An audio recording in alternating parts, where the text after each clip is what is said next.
Brought homemade caramel corn for anything. Happy. Folks, you can dig it out yourself. Yes, I did. All right. Well, good evening, everybody. Welcome to Bob the Father. This is our Mardi Gras edition, I guess, is tomorrow. We begin the Lenten season. So if there are any questions about Lent, that's great. If there are any questions in general, this is what this is for. So the floor is open. Just one quick question about Sunday nights and Latin. Mm-hmm. I've now that we're getting closer, do you have a time? Hopefully it won't be before 7. Or do you No. Yeah. So the idea is that it's probably gonna be around 4:30. So the plan is we'll have Vespers at 4 here at St. Anne, and then immediately after Vespers, just come into the library and we'll do it in the library. So I'm thinking 4:30 at the latest. Usually Vespers doesn't take that long, depending on what kind of depending on the solemnity of the Vespers, right? So like Sundays, usually there's a little bit higher solemnity, maybe more, singing, chanting, maybe incense used. With Lent, it should be a little more subdued, but either way, even it's like, let's say it's like a Holy Day of Obligation, huge solemnity, usually doesn't go longer than 30 minutes. So I imagine we would start most days well before 4:30. I don't think it'll take longer than maybe 45 minutes. So I imagine most of us will be out of there by 5 at the latest.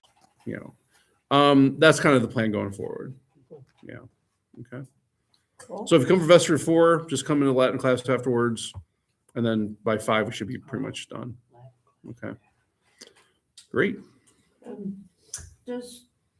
Are there certain liturgies where you're supposed to say the Nicene Creed rather than the Apostles' Creed? No, actually, the church allows both. So it's somewhat traditional that many would maybe recite the Apostles' Creed more in the Easter season, partially because it's the most ancient form of the creed that we have. Answered my question. Yeah, but also too, it's shorter. I mean, so yeah. So and as a matter of fact, I think maybe we talked about this OCI. Sometimes these all run together sometimes, but it was here last week. Was it? Yeah. So yeah. So the creed that we actually say at Mass in general is not the Nicene Creed. It's actually called the Nicene Constantinopolitan Creed. Because Nicaea, we last week, go back and watch last week's video. Last week, so Nicaea kind of clarified like Jesus and the Father, where Constantinople kind of like expanded more on the actions of the Holy Spirit. So we shortened the Nicene Creed because that was the root of it. But the actual creed that we say, like this upcoming Sunday, is really the Nicene Constantinopolitan Creed. But yeah, the Apostles' Creed can be used anytime too. And in certain instances, the Creed actually might be replaced by some other rite. Like for instance, during scrutinies, it's always a very interesting question because there are certain blessings that go along with the scrutinies. And it almost assumes that you're doing this at a Mass outside of Sunday. Although the scrutinies usually aren't Sunday because the Gospels are on Sunday. Hopefully the new rite, I haven't seen the new rite yet. I got to check it out. Maybe that gives more clarification. But there's always a question when to do the creed, right? Because like we saw the rite of sending this past weekend, right? Or 2 weekends ago, I should say. When the candidates and catechumens came up, the rite book doesn't actually specify when to say the creed. So it's really interesting, like when you would do that. So you would say, okay, when do we do it? You do it usually. We'll usually do it during, right after the homily. But also, I think it also is kind of interesting too, because it almost assumes the candidates and catechumens don't know it at all. And therefore we wouldn't do it in their presence because they haven't received it yet.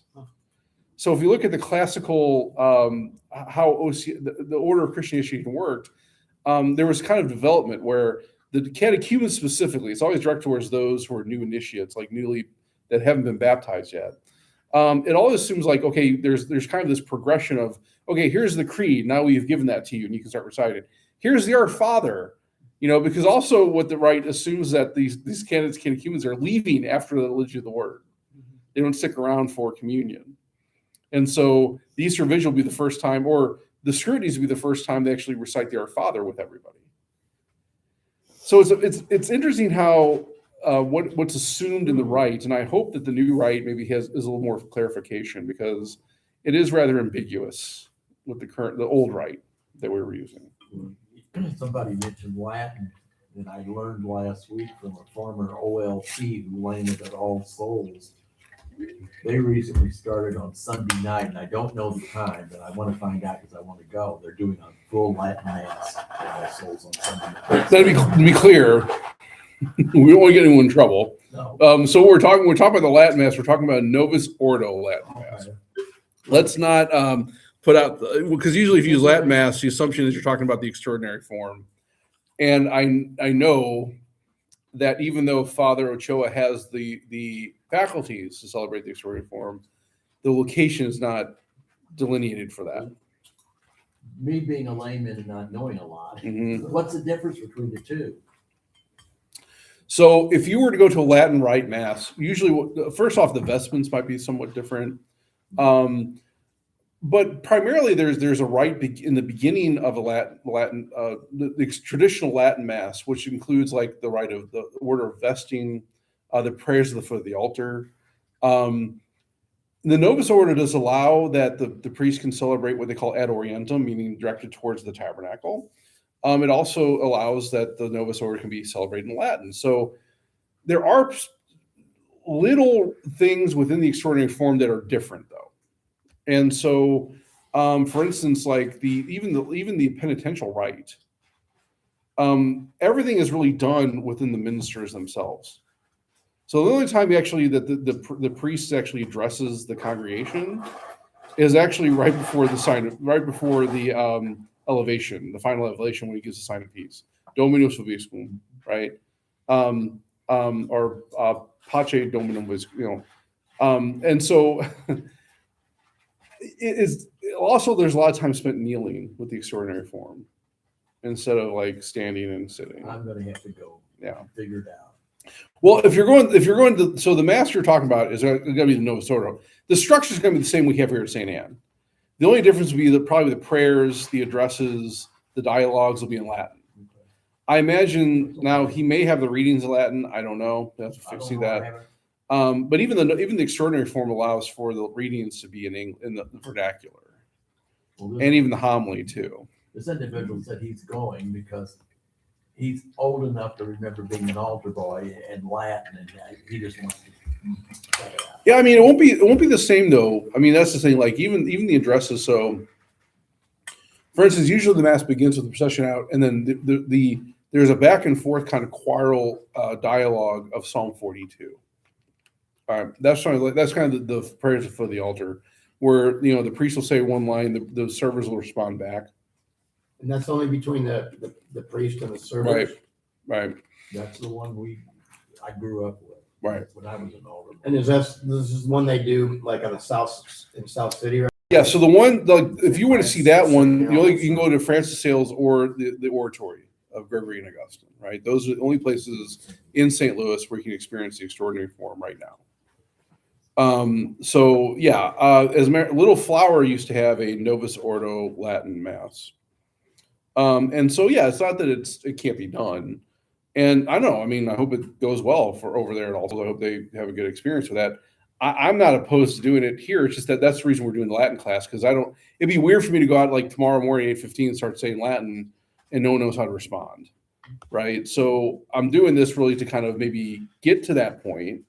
And maybe not necessarily a scheduled mass, but maybe we'll have a special mass like once a month. And then maybe we can pick a particular mass throughout the schedule that would work better for everybody. So that's kind of the idea. I mean, again, people might balk at that. We'll see, but I also feel that we have to get people to understand what's being said before we actually jump into that. Right. And that's kind of the point of what Vatican II is all about. The Vatican II always kind of intended to go back to Latin, but it also wanted people to understand what's going on first. Well, if I'm being honest with myself, there's not many of us left that remember that. Mm-hmm. Mm-hmm. Yeah. And those they're going to the oratory now, and they've got Yeah, I they've know. got a pretty But good. how many are going? So there's a Well, lot I of- mean, honestly, Francis Sales and the Oratory, they're packed. And they're mostly young families. Really? Yep, young, large families. Yeah. young large Young families. families with Yeah. 6 to 10. Yeah, kids. it's the younger generation has a great appreciation for it. Oh, well, great. It So, sounds so then, there's not really, I guess, what is the rules about, like, you said the Nicene Creed and the Apostles' Awesome. Creed, but what about like so you don't have to do the prayers of the faithful either, do you? Or do you at Sunday and just not at Yeah. daily masses? So the general instruction of the Roman Missal, paragraph 66, it dictates that, and following, it dictates that homilies, for instance, are not required. They are prescribed for holy days of obligation. Well, Sundays are holy days of obligation. It also advises that it should be done for larger gatherings and masses. Okay. But those are really more suggestions. They're not likely you must. Same with the petitions. Petitions are required for holy days of obligation. Mhm. They're not Or not required, daily. right? Not required otherwise, right? Mhm. In some ways, it actually goes back to the extraordinary form. So, in most of the extraordinary form masses, you would not actually have a homily or petitions. Even on Sundays, that was not prescribed. So the Novus Ordo makes that explicit that they are prescribed for those holy days of obligation. Father, are you required to mention aloud the person for whom the mass is being No, specifically? no, and the reason is, Barb, because it's already promulgated and been made public, right? So when you publish in the bulletin, people know.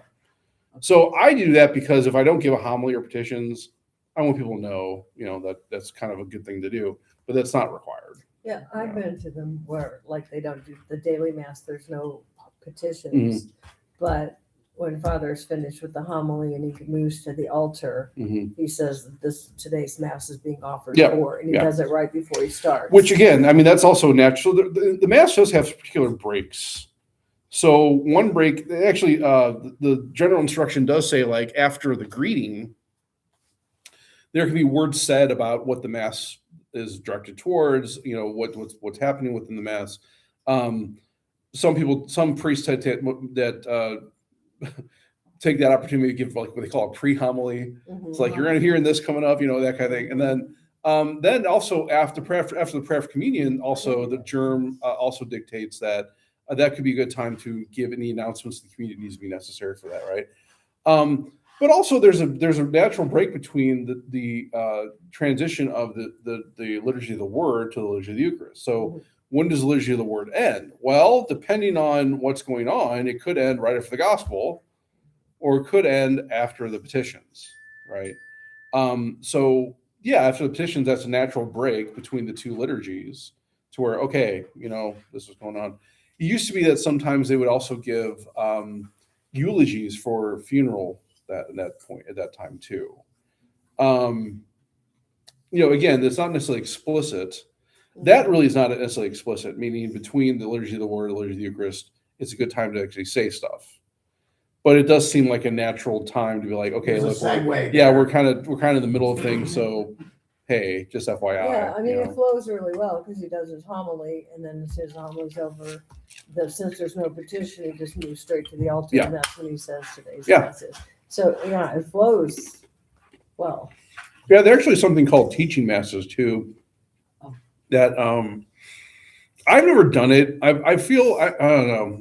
I might feel a little bit awkward from it, and I think it might be better with like two people, like the priest celebrating and like someone narrating.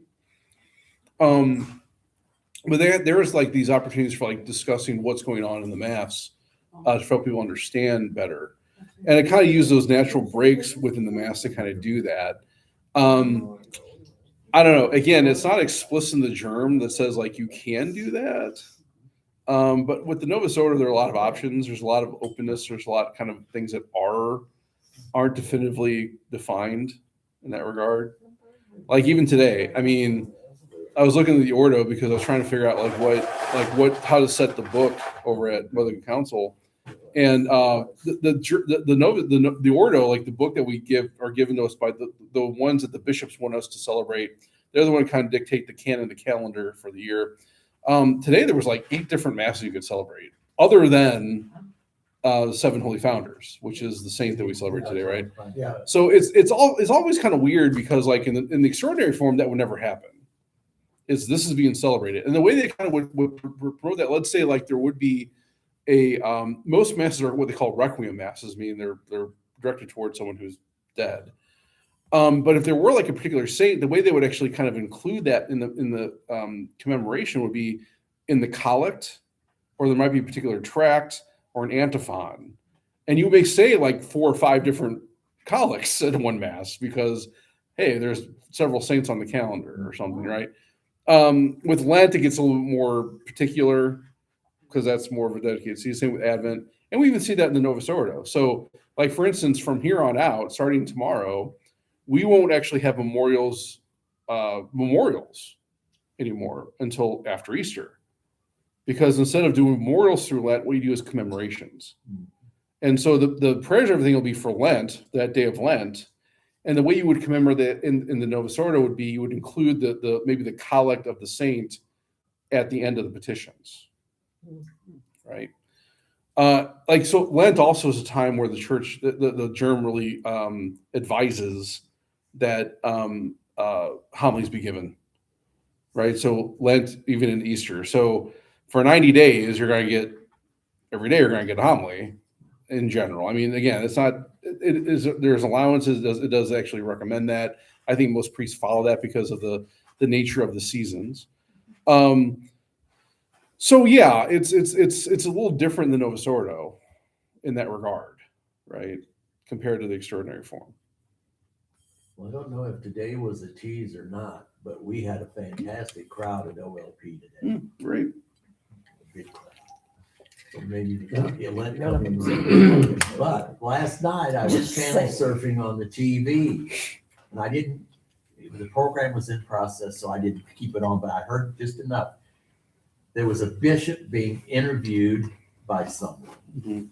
And the question to the bishop was, does a priest have to say mass every day? He said, no, they don't. They do not. But they must attend a mass every day. No, that may be for his priest. He might put that for his, yeah. Right. So every bishop can kind of dictate that to their own Right. priest, but there's nothing universally dictated explicitly that a priest Well, I think celebrate or attend mass the on a guy daily asking basis. the question was taking your line because he asked him twice the same question. Yeah. The bishop gave the same answer. Yeah, I mean, so in his diocese, he may be like, yeah, I require my priest to do that. Right. Fine. But universally, there's nothing. But also, too, I think, again, when you make something explicit, that cheapens it, right?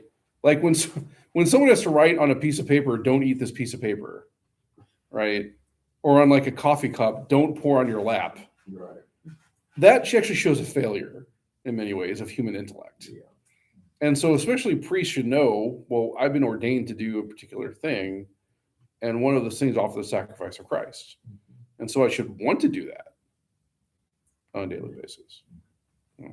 Jeff. On the traditional Latin mass Mhm. back pre-60s, Mhm. was it required then for a priest to say mass every day? Well, And yeah. I know at St. Francis de Sales, I went down there for a Latin mass one Saturday morning, Mhm. and there's like 2 or 3 priests on the side altars saying a personal mass. So it went even before the council, right? So before even 62. So the missal they use in the extraordinary form is the missal of 1962. Even before that, though, there was never a requirement for priests ever to actually celebrate mass every day. Now, the reason that you have those side altars at these places is because concelebration is not something that's done in the extraordinary form, right? So if I were at the oratory or at Christ King, I could not celebrate the same mass as the main celebrant. That's not a thing in the extraordinary form. So if I wanted to celebrate mass, I would celebrate a separate mass, right? And maybe that could be during the same time the mass is going on for the people. So that's why at the seminary, for instance, if you went to the old seminary at Kenrick, which is now the Galley Center, the St. Vincent de Paul Chapel, the reason they have those 12 side altars is because, well, all the faculty were priests. And because their day was pretty full, they may have had to celebrate their own mass on those altars while the main mass was going on the main altar. That's just how churches were designed back then because, well, hey, we want to make sure that Because you priests have. couldn't consolidate. Exactly. If you wanted to say a mass Yep. yourself, even though you weren't required. Right. Although You still would have to do it separately. No, I think our priests that are down at St. Francis de Sales, for some reason. They're institute gathered credit. that these are required. Their order might require that from them. I don't know. I mean, what I'm saying is there's nothing in canon law, anything that was dictated by an ecumenical council or by a pope that's, by encyclical or, decree that has required that for a priest. The requirement of a priest is the same for any other Christian. I have to go, I need to attend mass on Sunday, right? I'd have to do that as a moral obligation of the third commandment.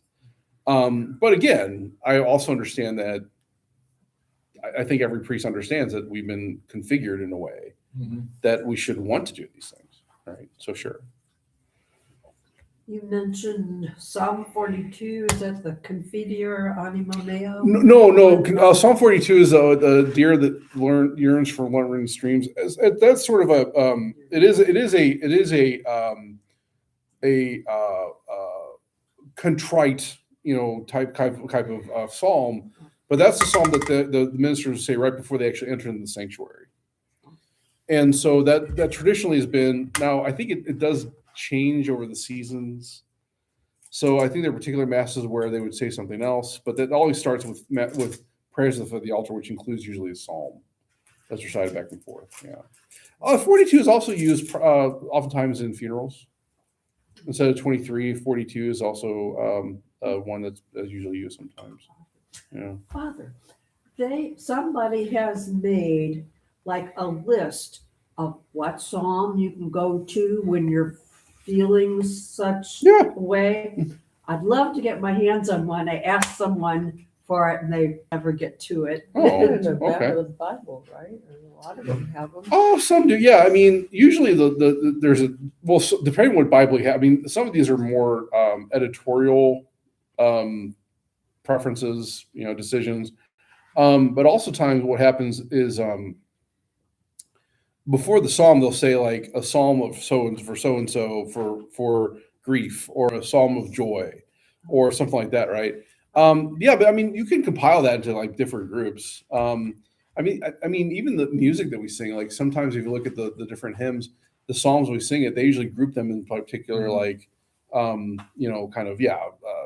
whether it be like joy or sorrow or, harvest or whatever it may be.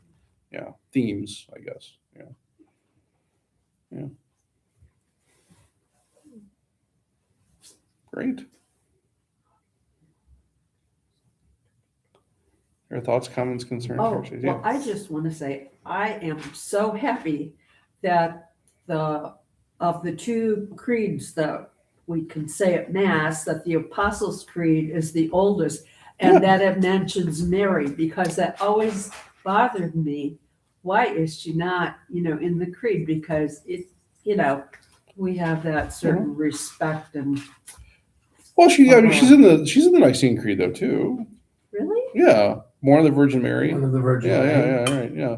Oh, that wasn't to the Apostles? No, I think it's in both, isn't it? I think it's Yeah. honestly. They are in both. So Yeah. I've been saying the Apostles' Creed with my rosary for years, and then when I sing the Nicene Creed, it's like I mess it up all the time. Well, That's why I was like, why don't we just stick with it? Yeah, it's funny you mention that too, because like oftentimes I can't recite the Nicene Creed unless I'm actually in Mass. Right. Right, because you have to think of the context of it, right? Yeah. Yeah. That's right. Yeah. Yeah, no, it's kind of funny how that works. Like, because you pray the rosary every day. It's like, okay, yeah, it becomes sort of second nature. But then when you try to switch to the Nicene, it's like, wait a minute, how's that start again? So yeah, I think it's kind of interesting how that goes. But I think it's just kind of common for Catholics. I think it's so funny, and it makes sense. I think in some ways too. Like, speaking like funerals, weddings.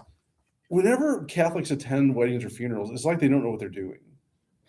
And it's not that there really is not a really substantial difference between a wedding mass, a funeral mass, and a mass on Sunday or a daily mass. The only difference is there are particular rites that are done within that you kind of know what's going on. Like, for instance, for a funeral, we don't start actually a funeral in the name of the Father, Son, and the Holy Spirit, because the assumption is that's already been done. So when we talk about a funeral is a continuous liturgy, right? And so we start with the sprinkling rite, we process in to maybe a hymn or a psalm or an antiphon, and then we go straight into the collect, right? So people kind of don't really know what to do because wait, this is how we usually start. What do we do next, right? So even though we sit down for the first reading, even Catholics go to mass every Sunday. Like, wait, we sit now. Supposed to do that, right? Yeah. Even tomorrow might be interesting. Like, so for tomorrow, for instance, for Ash Wednesday, we do not have a penitential rite next tomorrow. Does anyone know why? We're getting the ashes. The ashes take the place of that, right? But we don't distribute the ashes until after the homily. So that kind of freaks people out. It's like, wait a minute, we're supposed to be doing something now. What's going on, right? Did Father get enough sleep? Yeah, right, exactly, right, yeah. And not to mention the whole thing about we won't have the Gloria now for a few weeks, nor Hallelujah for the next 46 days. So yeah, I think when we get used to a certain structure, whenever that changes even a little bit, we tend to freak out.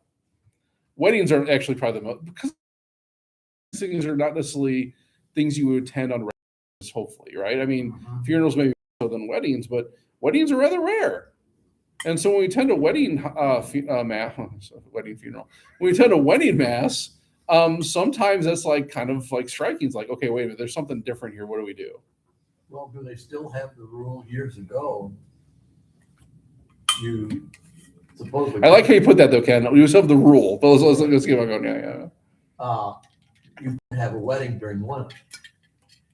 Yeah. If you had to get married for some reason or other, whatever the reason, you could get married in the priest's house. Yeah, no, I mean, and in some ways that makes a lot of sense because like it's really hard to say let's have a joyful event Celebration. right in the middle of the time we're not really supposed to be joyful. Yeah. We're supposed to be more reflection on our sin, repentance, and really the suffering of Christ. I think that makes sense. And I think now what it's really up to pastor discretion. But universally, no, you can have a wedding mass in Lent. Now there is some kind of question about the right now is relatively clear.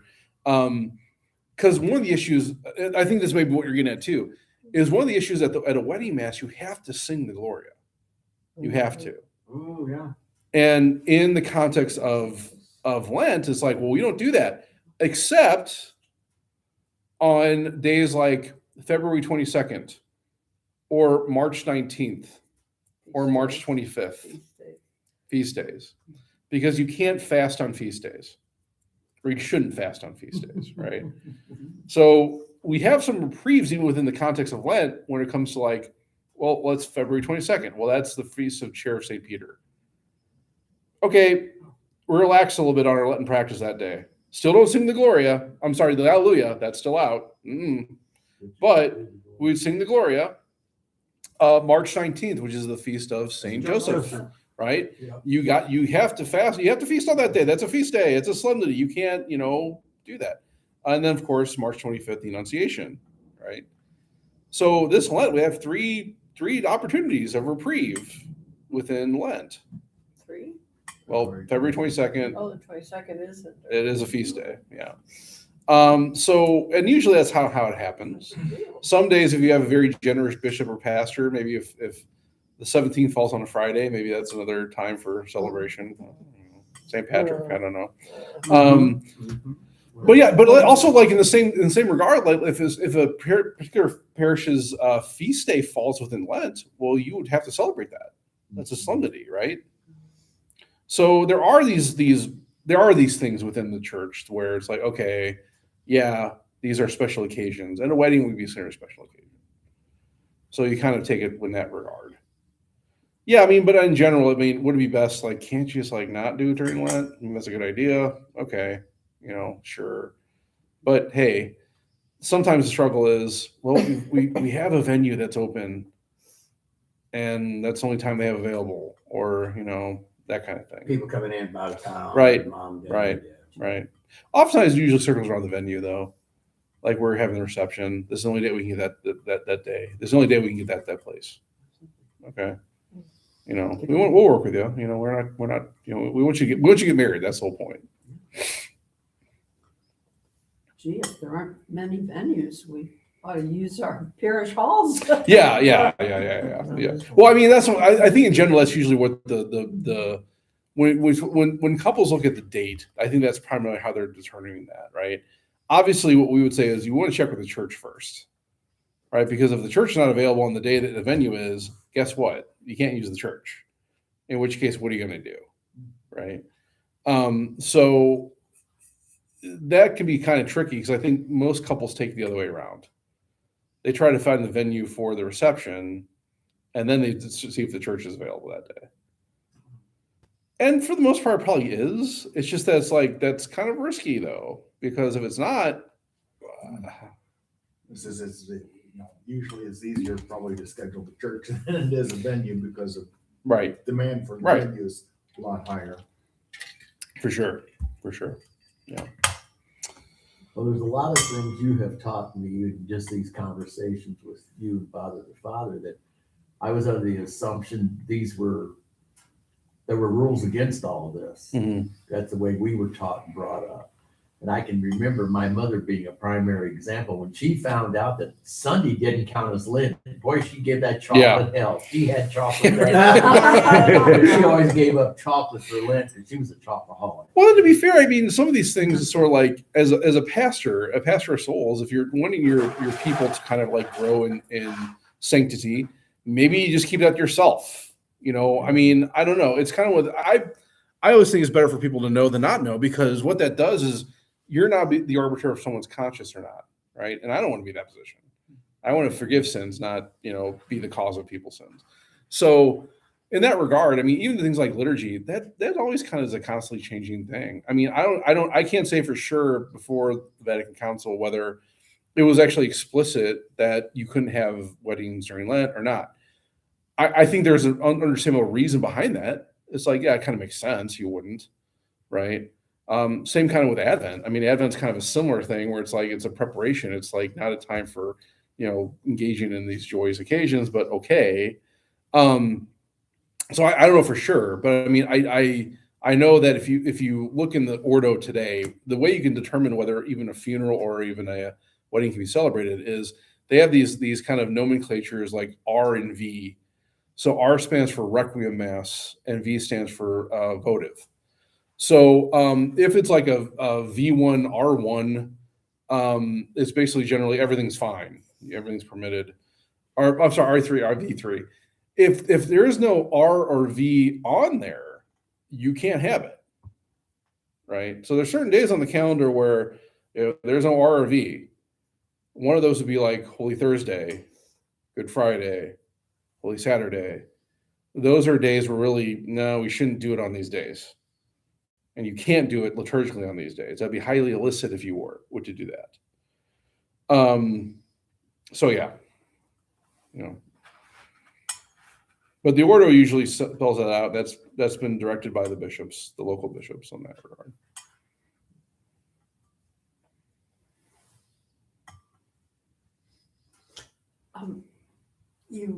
From what you were saying, would you consider it like if somebody made a decision to do something, not do something as a penance for Lent, Yeah. and then they failed on that? That Yeah. would be kind Yeah, of. we did talk about this. Yeah. Yeah, we did talk about this OCA. Okay, so here's the question, right? Let's say, I think we talked about this last week too. Mhm. I think we did. Okay, sorry. It's okay. So I think I picked on Greg last week, so I won't do that this time. Let's say Ken gives up soda for Lent, right? And he comes in next Tuesday, gulping down a Coke, right? I'm like, hey Ken, I thought you gave up soda for Lent. What's going on there, right? I look at this. It's not my job to be the arbiter. I don't know what you guys are doing or not doing. That's not Change his of me, mind. right? Yeah, maybe, yeah. But is that possible for Ken to do? Would that be sinful for Ken if he were to have that soda on that Tuesday night? It does depend. What do you think it depends on, Barb?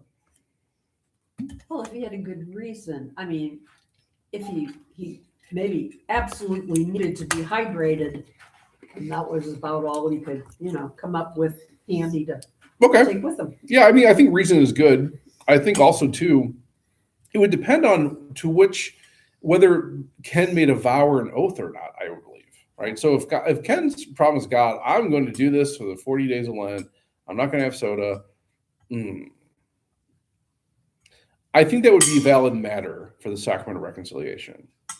Otherwise, Ken is the arbiter of these things. If he says, if he gets through Lent and says, you know what, I'm going to give so except for Tuesday nights. Oh, okay, that's up to you, right?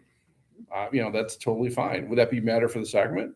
I don't think so, because you're not violating anything of God or another person by having a soda on a Tuesday night. Maybe you failed in your Lenten practice, but a failure is not the same thing as sin, right? So the question at hand would be, were any of the divine law or the tenets of the church violated in this regard? Well, again, the church does not require anyone to do anything or give up anything for Lent. That is a personal decision, right? So by violating that, well, maybe you're failing. That's up to you, but you're not sinning. Unless, again, like, oh, God, I'm going to do this for you, or I make a promise maybe to somebody else I'm going to do this. Well, maybe that might be a little different. Right? Sadly, I kind of put these kind of things with Lent in the same category that I put New Year's Eve resolutions. I usually don't make them, because if I make them, I don't keep them. There's a wisdom in that though too, right? I mean, sure, you know yourself probably better than anyone else does other than God.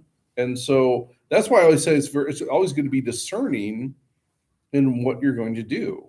And they should be, I just read the Bulletin article, same thing I talked about last week. It'll be in the Bulletin article this weekend, but like, they should be something that's doable. So, if you want to give up caffeine, well, okay, but also if you're going to be a real jerk to people by not having a cup of coffee in the morning, maybe you should pick something else. Because the other thing is charitableness. Am I being charitable to other people? I'm going to go showering for Lent. Well, okay, well, that might be fine, but you're going to be affecting other people by doing that too. Maybe you should think, yeah, what's that? Give up hot Yeah, maybe, sure, right. But in that regard, though, it's like, okay, am I affecting other people in what I'm doing for this Lenten practice? Right. Try to do something different every week. Sure, you could. Then it would be, you could do something really hard for Sure. a week, but you might not be able to do it for 6 weeks. Yeah, and that's why it's up to you to determine what that. That's the thing. I'm not checking up on people on these things. Like, hey, I got nothing to worry about. People, I was giving up watermelon, cantaloupe, and honeydew melon, because I love all three. I'm not going to pay the price for them today. That's I was seeing the price. it's just that's a joke. But. Yeah. Well, you get the kids like, I'm gonna give up school. Okay, yeah, fine. Sure. Yeah. Sounds good. Yeah. To me, it's something, if you're going to do for Lent, it's something in between you and God. I don't need to know it. Nobody else needs to know it. Because if they know it, that kind of cheapens it in my book. Yeah, I agree. I think that's also something too. Like, I don't think it's necessarily wrong to like kind of share with certain people, maybe for accountability reasons, or like even, maybe I give multiple things. I only tell people maybe one or two, because I think that also can be a source of pride, right? That look how well I'm doing. Well, is that really glorifying God, and how's that serving you? And kind of bragging about that, right? Or if you fail at it, I mean, the embarrassment or shame that come with that too. That's okay. Well, Sometimes it's just nice to put ideas out there. of course, You sure. I mean, there's some things, little odd penances you can do Yeah. that, boy, a lot of things could be done. Right. Yeah. I mean, so sometimes, again, if I'm maybe looking at other people, what they're doing, like, oh, that seems interesting, I'll try that. Okay. There's nothing wrong with that. Right. But I think also the first person we should really talk to about this is God. Right. So, God, what do you want me to do or not do or whatever it is? I think that's how all discernment really starts. That's a scary question. I think also something is what you're giving up going to affect a change you're trying to make. Right. Yeah. I mean, if you're having trouble with weight and you're giving up maybe Chocolate or sweets or something, right? yeah. And it may be something that continues after Lent. Right. Hopefully these things aren't limited to, The 40 days, 40 yeah. days. No, I agree. I mean, that's sort of thing too. Like, I was tell the kids, some other people, like, yeah, if let's say you give up candy, but on at noon on Holy Saturday or Easter Sunday afternoon, you're gorging yourself on candy. Maybe you consider something else next year, right? I mean, yeah, again, it would be best if these are prolonged and something that has a lasting effect, because that gets kind of out of the idea of this whole like New Year's resolution thing, right? It's like this actually creates lasting change. Or if it's just a New Year's resolution, like, okay, well, Do it for a month. right. I mean, the other thing helps with that too is it helps with accountability, is like doing it for somebody else. So in other words, I'm going to do this action or not do this for the benefit of someone, right? Because that kind of keeps us more on track. If I'm doing it for myself, I'm going to fail probably. If I'm going to do it for somebody else, well, that's a little more outside of myself. I don't let myself down. I'm also letting this other person down. Like going to the gym, it's easier to go to the gym with someone else than it is going alone.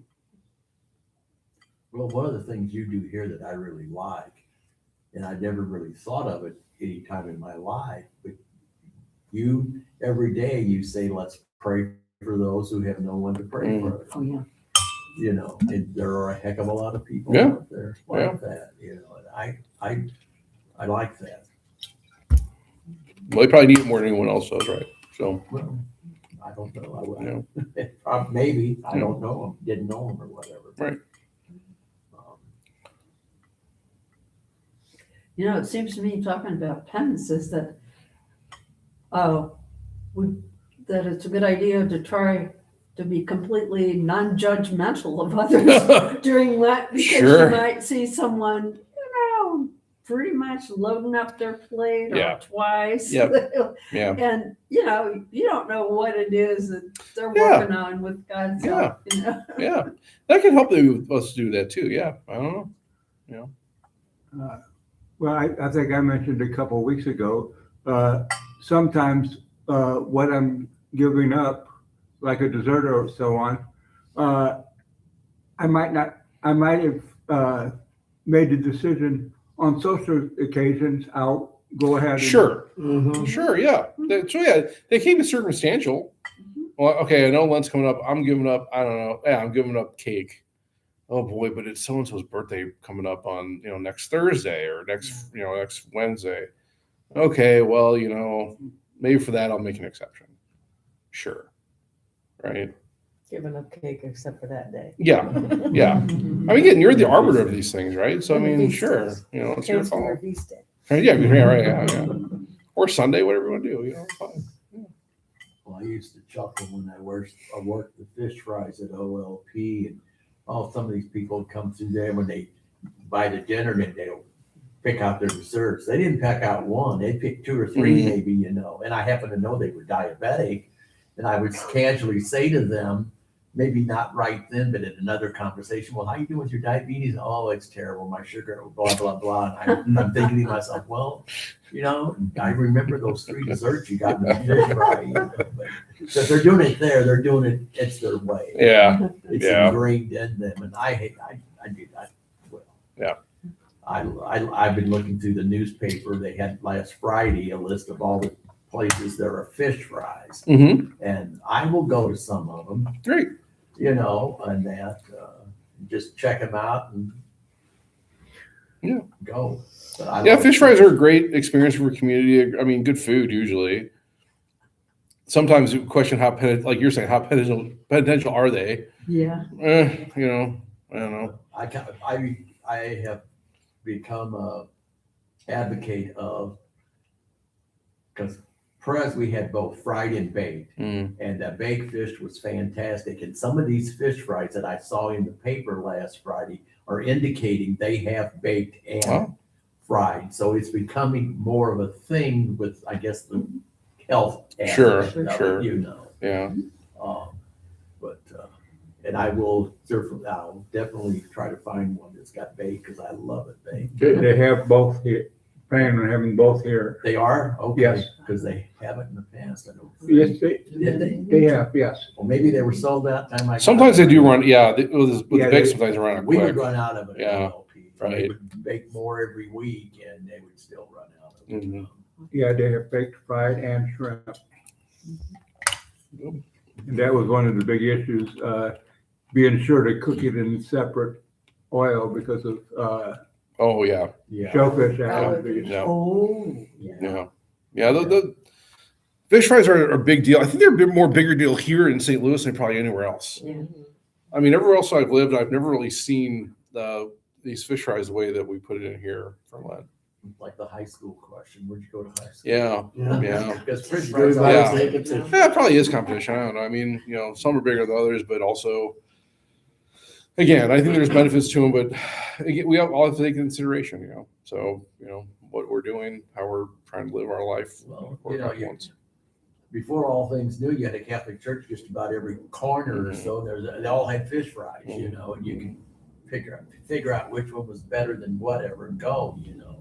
My Yeah, brother lives in Godfrey, Illinois, and he's been known to get in his car and drive all the way to St. Cecilia's Parish. Yeah. He thinks that's one of the best fish fries ever. it's good. St. Cecilia's a good place. It's a good fish fry. Gone. I mean, if you're gonna go, make sure you either go early or plan to spend in line for an hour and a half. That's what he's, Yeah, it's popular. but Yeah. My friend posted a shrimp dish she had made this past week, and everybody was responding, "Yum!" and "Can I have some?" And I posted something about it, and then only problem is you have to come up with the different penance for Lent. Oh yeah. Yeah, I mean, yeah, just don't give that for your penance, right? Just all right. Good. Wonderful. Your thoughts, comments, concerns, heresies, questions?